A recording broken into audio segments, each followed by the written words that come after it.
Maseylia, Echoes of the Past, is one of the strongest modern attempts at a true 3D Metroidvania, a movement-driven, labyrinthine adventure that succeeds far more often than it stumbles. It's ambitious, occasionally overwhelming, but ultimately a standout entry in a genre that rarely transitions well into three dimensions.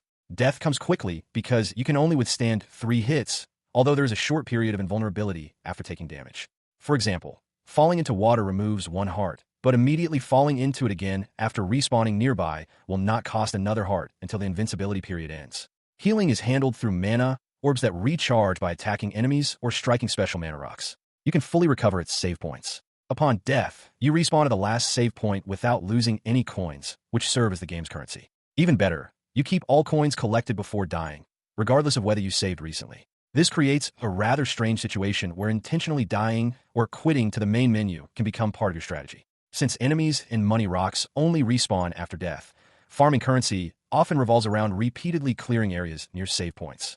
Because costs vary significantly from one area to another, it is easy to think you have enough money only to discover you are still short when you finally arrive. This becomes especially frustrating with teleporters. More than once, I completed a difficult platforming sequence only to reach a teleporter and realize I could not afford it. Since there is usually nothing nearby to farm for coins, I had no choice but to backtrack through the entire section. Even worse, the latest updates also resets coin capacity, and now I can't even farm for them because the teleporter costs more than my bag can hold. The world is divided into several distinct biomes, but progression through them is mostly linear and gated by abilities. For example, an ability obtained in the first frozen region allows access to the jungle biome that follows. The environments themselves are enjoyable, and traversal becomes increasingly satisfying as new movement options open up more creative ways to navigate the world.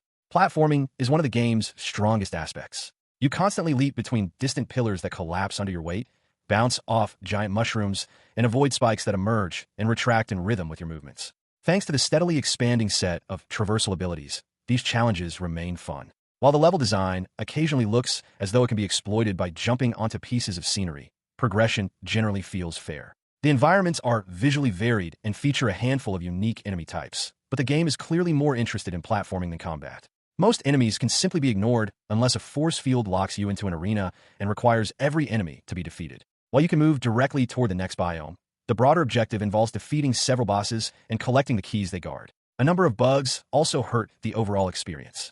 Some are relatively harmless, such as missing textures that allow clipping through geometry, charm flags that occasionally reset and must be purchased again, or respawns placing you on strange pieces of scenery because they count as the last solid ground you touched. The most serious bug almost ruined my playthrough entirely. In the water biome, you unlock a fantastic swimming ability that can be activated anywhere underwater. However, after dying on land and respawning at a save point located underwater, the game still treated my character as though they were standing on solid ground. In the end, this is an interesting title that focuses heavily on movement and traversal rather than combat. However, it never fully delivers on the promise of being a compelling Metroidvania.